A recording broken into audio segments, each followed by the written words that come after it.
ಎಲ್ರಿಗೂ ನಮಸ್ಕಾರ. ಎಲ್ಲರೂ ಹೇಗಿದ್ದೀರಾ? ಎಲ್ಲರೂ ರಾಯರ ಕೃಪೆಯಿಂದ ಚೆನ್ನಾಗಿದ್ದೀರಾ ಅಂತ ನಾನು ಭಾವಿಸ್ತೀನಿ. ರಾಯರು ನಿಮ್ಮೆಲ್ರಿಗೂ ಸುಖ, ಶಾಂತಿ, ನೆಮ್ಮದಿ, ಆಯುಸ್ಸು, ಆರೋಗ್ಯ, ಭಾಗ್ಯ ಕೊಟ್ಟು ಕಾಪಾಡಲಿ ಅಂತ ನಾನು ಕೇಳ್ಕೊತೀನಿ. ನಾವು ತುಂಬ ಕಷ್ಟದಲ್ಲಿದ್ದಾಗ, ತುಂಬ ನೋವಲ್ಲಿದ್ದಾಗ ರಾಯರು ನಮಗೆ ಕೊಡುವಂಥ ಸೂಚನೆಗಳು, ರಾಯರು ನಮಗೆ ಹೇಗೆ ಅನುಗ್ರಹ ಮಾಡ್ತಾರೆ, ರಾಯರು ಮುಂದೆ ಕೂತ್ಕೊಂಡು ನಾವೊಂದು ಬೇಡಿಕೆ ಅಂತ ಇಡ್ತೀವಿ. ನಮ್ಮ ಕಷ್ಟ ಎಲ್ಲ ದೂರ ಮಾಡು. ನಮ್ಮಲ್ಲಿ ಹಲವಾರು ಸಮಸ್ಯೆಗಳನ್ನೋದು ಇರುತ್ತೆ. ಸಂಸಾರ ಅಂದಮೇಲೆ ಸಾಕಷ್ಟು ಸಮಸ್ಯೆಗಳನ್ನೋದು ಬಂದೇ ಬರುತ್ತೆ. ಆವಾಗ ರಾಯರ ಮುಂದೆ ಕೂತ್ಕೊಂಡು ನಾವು ಒಂದು ಪೂಜೆ ಪುನಸ್ಕಾರ ಅಂತ ಮಾಡಿಬಿಟ್ಟು ರಾಯರಿಗೆ ಒಂದು ಕೇಳ್ಕೊತೀವಿ, ಒಂದು ಬೇಡಿಕೆ ಅನ್ನೋದೇ ಇಡ್ತೀವಿ. ರಾಯರೇ, ನಮ್ಮ ಕಷ್ಟ ಎಲ್ಲ ದೂರ ಮಾಡಿ, ನಾನು ತುಂಬಾ ಕಷ್ಟದಲ್ಲಿದ್ದೀನಿ, ನನ್ನ ಕಷ್ಟ ಯಾವತ್ತೂ ದೂರ ಮಾಡ್ತೀರಾ ಅಂತ ಮನಸ್ಸಿನಲ್ಲೇ ನೀವು ಕೇಳಿಕೊಂಡು ಬಾಯಲ್ಲೂ ಸಹ ಹೇಳೋಕ್ಕಾಗೋದಿಲ್ಲ. ಏಕೆಂತಂದರೆ ಪ್ರತಿ ಸತಿನೂ ಪೂಜೆ ಮಾಡುವಾಗ ನಾವೆಲ್ಲನೂ ಸಹ ಬಾಯಿ ಬಿಟ್ಟು ಹೇಳೋಕ್ಕಾಗೋದಿಲ್ಲ. ನಮಗೂ ಎಷ್ಟು ಸತಿ ಹೇಳಿದ್ರೂ ರಾಯರು ಕೇಳಿಸ್ಕೊತಾ ಇಲ್ಲ, ನಮ್ಗೆ ಅನುಗ್ರಹ ಮಾಡ್ತಾ ಇಲ್ಲ ಅಂತಂದ್ಬಿಟ್ಟು ಕೆಲವು ಟೈಮಲ್ಲಿ ನಾವು ಪೂಜೆ ಮಾಡಿಬಿಟ್ಟು ಸುಮ್ಮನೆ ಮೌನವಾಗಿ ಕೂತಿರ್ತೀವಿ. ಕಣ್ಣಲ್ಲಿ ನೀರು ಹಾಕ್ಕೊಂಡು ರಾಯರನ್ನೇ ನೋಡ್ತಾ ಕೂತಿದ್ದಾಗ ರಾಯರು ನಮಗೆ ಸೂಚನೆ ಕೊಡೋವಂಥದ್ದು. ನೀವೇನು ಮನಸ್ಸಲ್ಲಿ ನೋವಿಟ್ಕೊಂಡಿರ್ತೀರ, ಏನು ನಿಮಗೆ ಕಷ್ಟ ಕಾಡ್ತಿದೆ, ನೀವು ಏನಕ್ಕೋಸ್ಕರ ನೀವು ಹಂಬಲಿಸ್ತಾ ಇದ್ದೀರಾ, ಏನಕ್ಕೋಸ್ಕರ ಬೇಡಿಕೆ ಇಟ್ಟಿದ್ದೀರಾ ಅಂತ ರಾಯರಿಗೆ ಗೊತ್ತಾಗುತ್ತೆ. ನೀವು ಬಾಯಿ ಬಿಟ್ಟು ಹೇಳೋ ಹಾಗೆ ಇಲ್ಲ. ನಿಮ್ಮ ಮನಸ್ಸಿನಲ್ಲಿ ಇರೋದನ್ನು ರಾಯರು ತಿಳ್ಕೊತಾರೆ. ತಿಳ್ಕೊಂಡು ನಿಮಗೆ ಅನುಗ್ರಹ ಮಾಡೋವಂಥದ್ದು. ಆ ಟೈಮಲ್ಲಿ ನಿಮಗೆ ಕನಸಿನಲ್ಲಿ ಬಂದು ರಾಯರು ಸೂಚನೆ ಕೊಡ್ತಾರೆ. ಯಾವ್ಯಾವ ರೀತಿ ಸೂಚನೆ ಕೊಡ್ತಾರೆ ಅಂತಂದರೆ, ನಾನಿದ್ದೀನಿ, ನೀನು ಹೆದರಬೇಡ, ನೀನು ನನಗೆ ಯಾರೂ ಇಲ್ಲ, ನಾನು ಪೂಜೆ ಮಾಡಿದ್ರು ನನ್ನ ತಂದೆ ನನ್ನ ಕೈ ಬಿಟ್ಬಿಟ್ಟಿದ್ದಾರೆ ಅಂತ ನೀನು ನನ್ನ ತಪ್ಪು ತಿಳಿಬೇಡ, ನಾನಿದ್ದೀನಲ್ವಾ, ನಿನ್ನ ಕಷ್ಟ ಎಲ್ಲ ದೂರ ಮಾಡೋದಕ್ಕೆ ನಿನ್ಗೇನು ಬೇಕೋ ಅದನ್ನು ನಾನು ಕೊಡ್ತೀನಿ. ಆ ರಾತ್ರಿ ನೀವು ಹತ್ಕೊಂಡು ಬೇಜಾರು ಮಾಡಿಕೊಂಡು ನೀವು ಮಲ್ಕೊಂಡಾಗ ಅವತ್ತು ರಾತ್ರಿನೇ ರಾಯರು ಕನಸಿನಲ್ಲಿ ಬರ್ತಾರೆ. ಯಾವ್ಯಾವ ರೀತಿ ಬರ್ತಾರೆ ಅಂತಂದರೆ, ರಾಯರು ಇದ್ದಾರೆ, ನನ್ನ ಜೀವನದಲ್ಲಿ ರಾಯರು ಇದ್ದಾರೆ, ನನ್ನ ಕಷ್ಟ ಅಂತ ಹೇಳ್ಕೊಂಡು ನನ್ನ ತಂದೆ ಮುಂದೆ ಕೂತ್ಕೊಂಡು ನನ್ನ ಕಣ್ಣೀರು ಹಾಕಿದಾಗ ನಿಮಗೆ ಆಗೋಂಥ ಸೂಚನೆಗಳು, ರಾಯರು ನಾನಿದ್ದೀನಿ, ನೀನು ಹೆದರಬೇಡ ಅಂತ ಕನಸಿನಲ್ಲಿ ಯಾವುದಾದ್ರೂ ಒಂದು ರೂಪದಲ್ಲಿ ಬರ್ತಾರೆ. ಮಂತ್ರಾಕ್ಷತೆ ರೂಪದಲ್ಲಿ ಬರ್ತಾರೆ, ಹಸು ರೂಪದಲ್ಲಿ ಬರ್ತಾರೆ, ಹಾವಿನ ರೂಪದಲ್ಲಿ ಬರ್ತಾರೆ, ಮತ್ತು ಹಯಗ್ರೀವ ರೂಪದಲ್ಲಿ ಬರ್ತಾರೆ, ಅಂದರೆ ಕುದುರೆ ರೂಪದಲ್ಲಿ ಬರ್ತಾರೆ, ವೆಂಕಟರಮಣ ಸ್ವಾಮಿ ರೂಪದಲ್ಲಿ ಬರ್ತಾರೆ, ರಾಮದೇವರು ರೂಪದಲ್ಲಿ ಬರ್ತಾರೆ, ನವಿಲ್ಗರಿ ರೂಪದಲ್ಲಿ ಬರ್ತಾರೆ, ಹಸು ರೂಪದಲ್ಲಿ ಬರ್ತಾರೆ. ಈ ಥರ ಎಲ್ಲ ಬಂದಾಗ ನಿಮ್ಮ ಪಾಲಿಗೆ ರಾಯರಿದ್ದಾರೆ ಅಂತ ನೀವು ಅರ್ಥ ಮಾಡ್ಕೊಳ್ಳಿ. ಆವಾಗ ನನ್ನ ಜೊತೆಗೆ ರಾಯರಿದ್ದಾರೆ, ನೀವೇನು ಒಂದು ಬೇಡಿಕೆ ಅನ್ನೋದನ್ನ ರಾಯರ ಮುಂದೆ ಇಟ್ಟಿರ್ತೀರಲ್ಲ, ಅದಕ್ಕೆ ರಾಯರು ಒಪ್ಪಿಗೆ ಇದ್ದು ರಾಯರು ನಿಮಗೆ ಕನಸಿನ ಮುಖಾಂತರ ಬಂದು ಸೂಚನೆ ಅನ್ನೋದು ಕೊಟ್ಟಿರ್ತಾರೆ. ರಾಯರನ್ನು ಪೂಜಿಸುವಂಥ ಪ್ರತಿಯೊಬ್ಬ ಮನುಷ್ಯನಿಗೂ ಅಷ್ಟೇ ರಾಯರು ಅವ್ರ ಜೊತೆಲಿದ್ದು ಅವ್ರ ಕಷ್ಟ ಕಾರ್ಪಣ್ಯಗಳನ್ನೆಲ್ಲ ದೂರ ಮಾಡ್ತಾರೆ.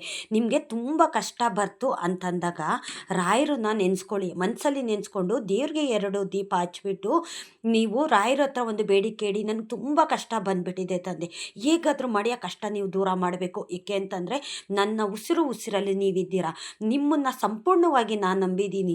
ನನ್ನ ಕೋರಿಕೆ ಈಡೇರಿಸೋದಕ್ಕೆ ಏನಾದರೂ ಒಂದು ಅಡ್ಡಿ ಆತಂಕ ಬರ್ತಿದ್ರೆ ಅದನ್ನೆಲ್ಲ ನೀವೇ ದೂರ ಮಾಡಬೇಕು. ನನಗೇನು ಗೊತ್ತಾಗ್ತಿಲ್ಲ ತಂದೆ, ಏನಾದರೂ ನನ್ನಿಂದ ಒಂದು ತಪ್ಪಾಗಿದೆಯಾ, ಅದು ಕನಸಿನ ರೂಪದಲ್ಲಿ ಬಂದು ನನಗೆ ತಿಳಿ ಹೇಳಿ ನೀವು, ನಾನು ಅದನ್ನು ಅರ್ಥ ಮಾಡ್ಕೋತೀನಿ ಭಗವಂತ. ಆದರೆ ನಾನು ತುಂಬ ಕಷ್ಟದಲ್ಲಿದ್ದಾಗ ನೀವು ನನ್ನ ಜೊತೆಗಿರಬೇಕು, ನನಗೆ ಅನುಗ್ರಹ ಮಾಡಬೇಕು. ಏಕೆ ಅಂತಂದರೆ ಜನಗಳು ನಿಮ್ಮ ರೂಪದಲ್ಲಿ ಬರ್ತಾರೆ, ದೇವರೇ ಜನದ ರೂಪದಲ್ಲಿ ಬರ್ತಾರೆ ಅಂತ ಹೇಳ್ತಾರೆ. ನೀವು ಯಾವ ರೂಪದಲ್ಲಿ ಯಾರ ರೂಪದಲ್ಲಿ ಬರ್ತಿರೋ, ಹೇಗೆ ಸಹಾಯ ಮಾಡ್ತಿರೋ ನನಗೆ ಗೊತ್ತಿಲ್ಲ.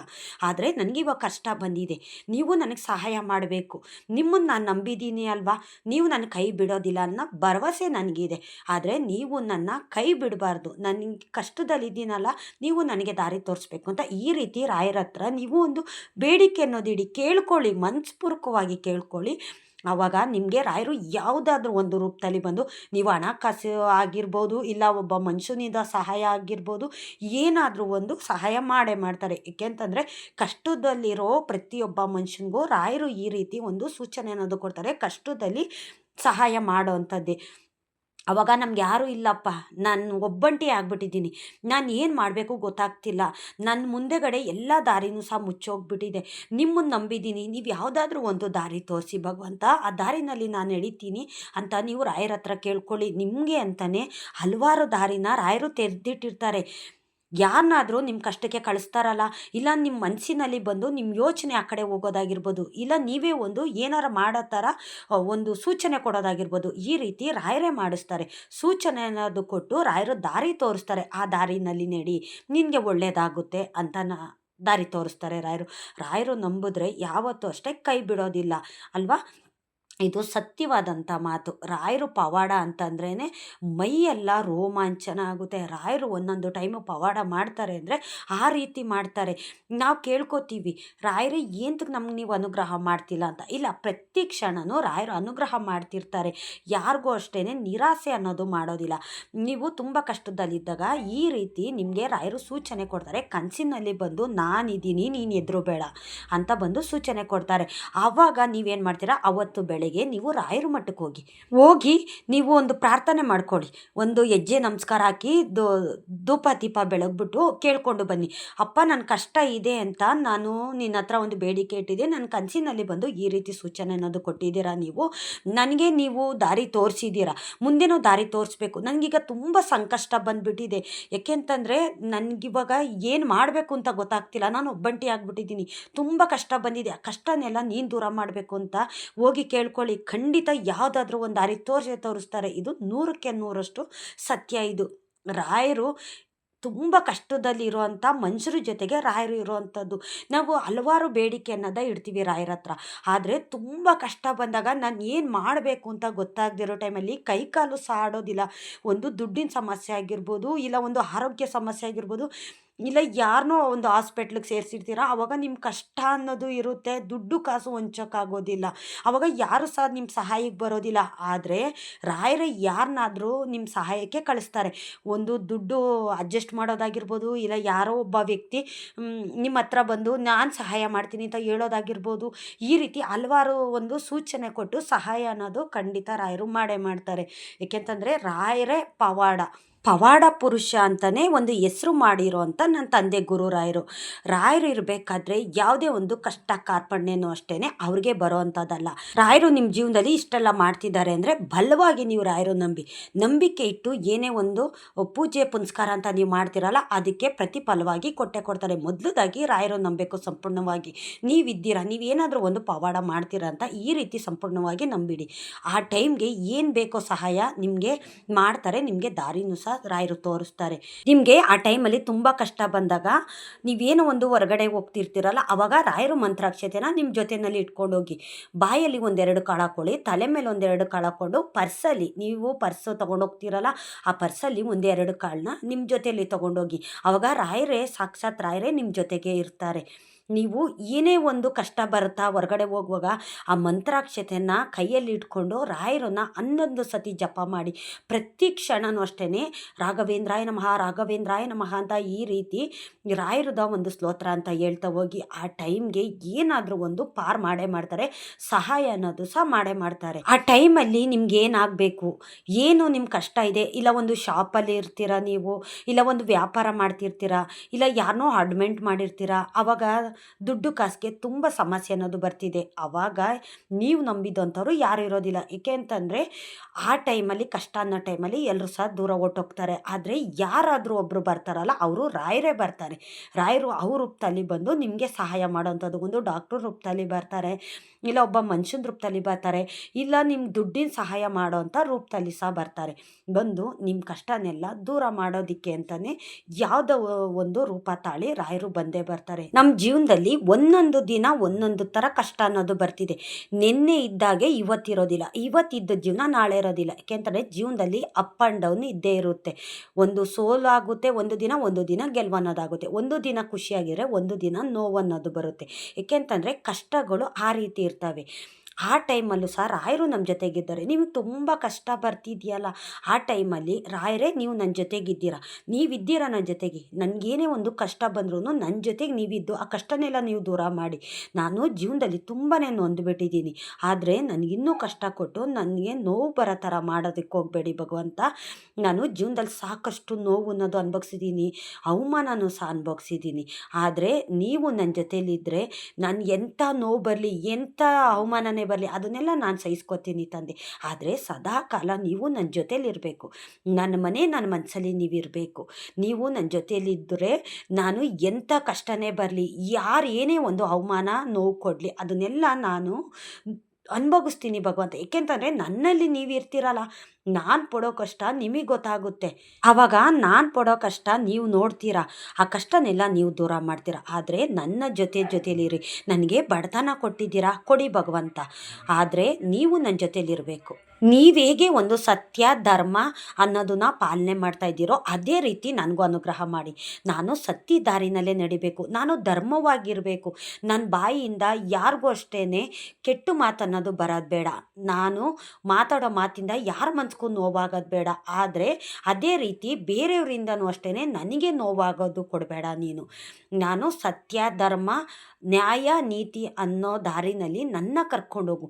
ನೀವು ಹೇಗೆ ಆ ದಾರಿನಲ್ಲಿ ಇದ್ದೀರೋ ಅದೇ ರೀತಿ ನನ್ನೂ ಸಹ ಆ ದಾರಿಗೆ ಕರ್ಕೊಂಡೋಗಿ ಭಗವಂತ ಅಂತ ನಾವು ರಾಯರ ಹತ್ರ ಈ ರೀತಿ ಕೇಳ್ಕೊಂಡ್ರೆ ರಾಯರು ನಮ್ಮ ಜೊತೆಗಿದ್ದು ನಮಗೆ ಅನುಗ್ರಹ ಮಾಡೋವಂಥದ್ದು.